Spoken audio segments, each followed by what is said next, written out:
भीम, मैं शालिनी और आप देख रहे हैं अम्बेडकरनामा।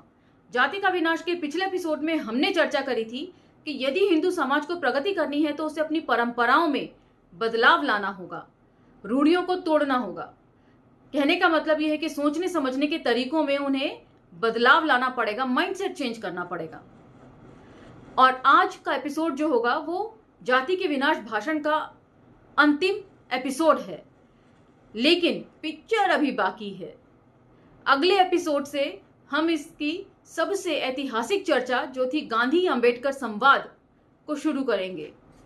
तो भाषण का ये अंतिम एपिसोड जरूर है, लेकिन बुक का नहीं है। तो चलिए आज का एपिसोड शुरू करते हैं। टॉपिक 26, यह संघर्ष आप लोगों का है। मैंने तो हिंदू धर्म छोड़ने का फैसला कर लिया है। 26.1, मुझे स्वीकार करना है कि यह व्याख्यान बहुत लंबा हो गया है। व्याख्यान की चौड़ाई या गहराई से इस दोष का कुछ हद तक परिमार्जन होता है नहीं, इसका निर्णय आपको करना है। मैं सिर्फ ये दावा करता हूं कि मैंने अपने विचार स्पष्ट रूप से आपके सामने रखे हैं। उनकी सिफारिश करने के लिए मेरे पास लगभग कुछ नहीं है सिवाय आपकी नियति का कुछ अध्ययन और एक गहरा सरोकार। अगर आप मुझे ये कहने की अनुमति दें तो ये विचार एक ऐसे आदमी के हैं जो न कभी तो सत्ता का औजार रहा, न महानता का चाटुकार।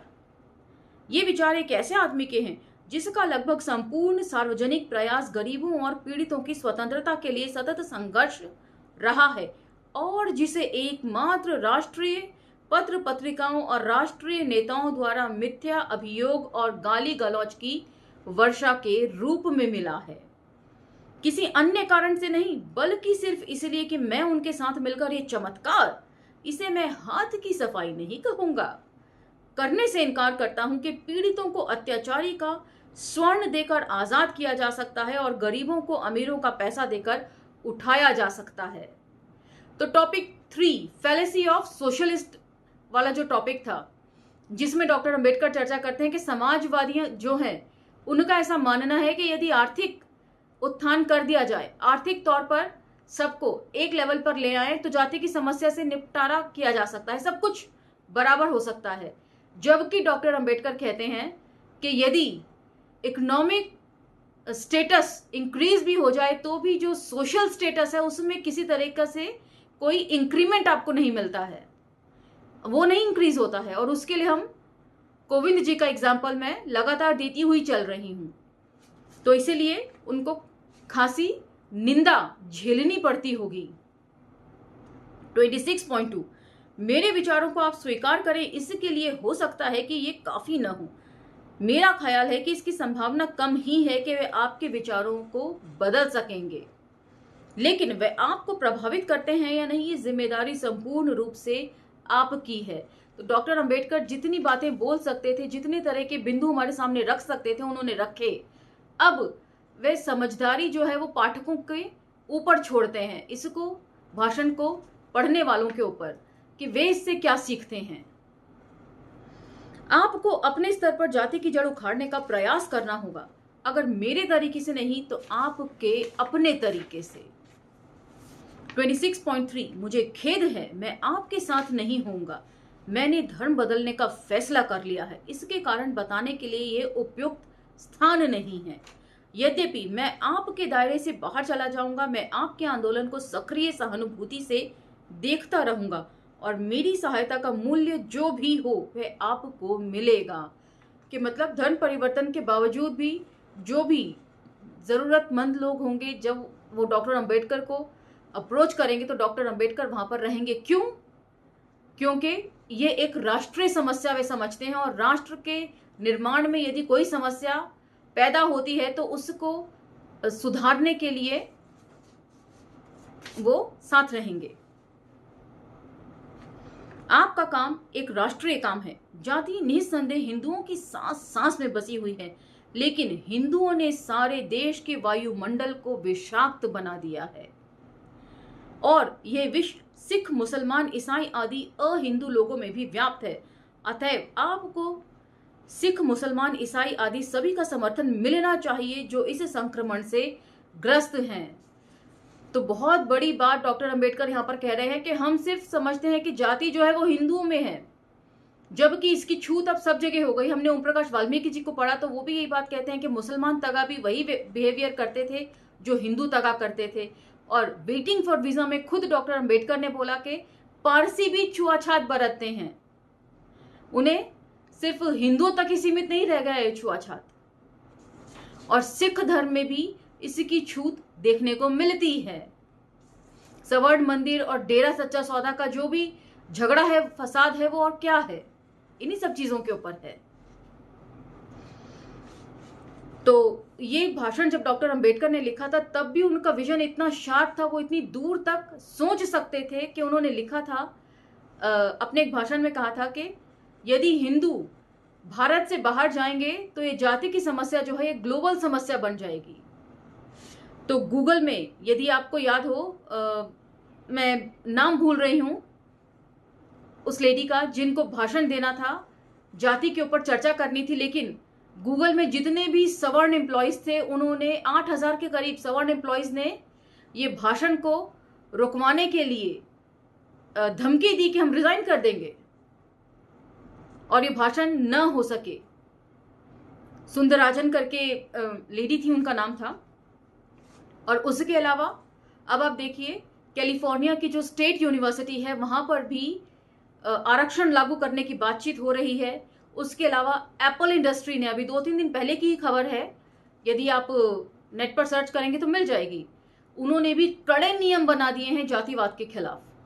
तो इससे पता चलता है कि अब ये समस्या ग्लोबल रूप धारण कर रही है। और यहाँ पर मुझे अपनी एक स्वरचित रचना है जो मैं आपसे शेयर करना चाहती हूँ, जो मैंने पिछले साल लिखी थी जाति को लेकर ही। अक्सर हम सुनते हैं कि जाति है कि नहीं जाति है, जबकि इसके ठीक उलट मेरा मानना रहा है कि जाति तो सब जगह जाती है। कैसे, ये सुनिए। कौन कहता है कि जाति है कि नहीं जाती है? ये तो ऑस्ट्रेलिया, अमेरिका, इंग्लैंड सब जगह हो आती है। हो हिंदू, मुसलमान, पारसी, सिख, ईसाई या कोई और, जाति की छूत तो अब सब जगह पाई जाती है।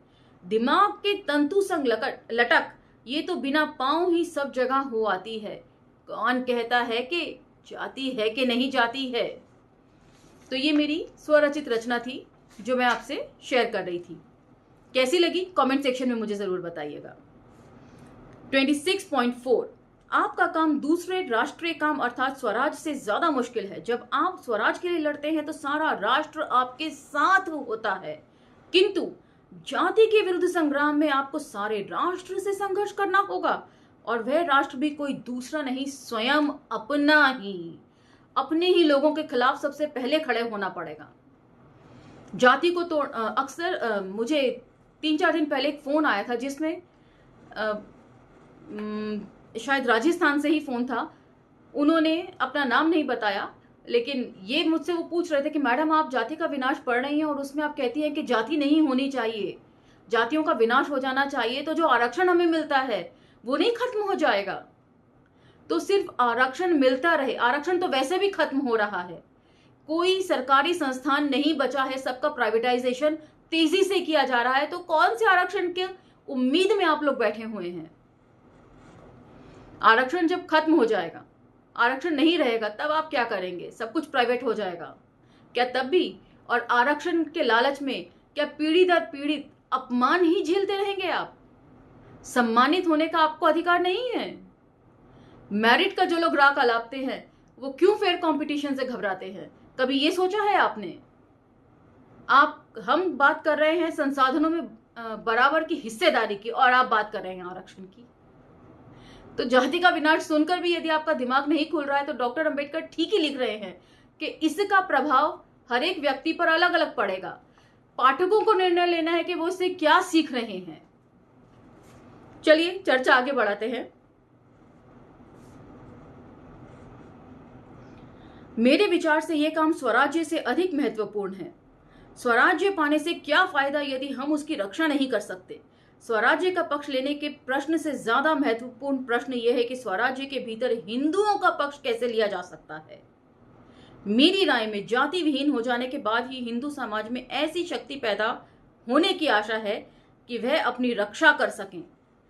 इस आंतरिक शक्ति के अभाव में हिंदुओं के लिए स्वराज्य सिर्फ दासता की ओर एक कदम साबित हो सकता है। अलविदा और आपकी सफलता के लिए शुभ कामनाएं। तो यहाँ पर डॉक्टर अंबेडकर बिल्कुल साफ बात कह रहे हैं।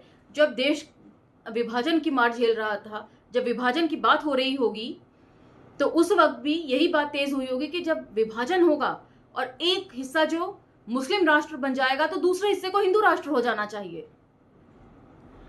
तो वहां पर भी डॉक्टर अंबेडकर इस विजन को शार्पली देख पा रहे थे होंगे कि हिंदू राष्ट्र बना तो अपने ही लोगों के गुलाम हो जाएंगे हम। काफी बड़ी संख्या में जो तबका है वो गुलामी की मार झेलेगा। तो इसी के साथ ये जाति का विनाश भाषण खत्म होता है और अगले एपिसोड से गांधी अंबेडकर संवाद को हम लेंगे। तो तब तक आज्ञा दीजिए और अंबेडकर नामा को लाइक शेयर सब्सक्राइब करते रहिए। और ये वीडियोस आपको कैसे लग रहे हैं इन्हें कमेंट सेक्शन में जरूर मेंशन करिए। जय भीम से आगे भी कमेंट आप डाल सकते हैं और घर की महिलाओं को, बच्चियों को जरूर सुनाएं इन एपिसोड्स को।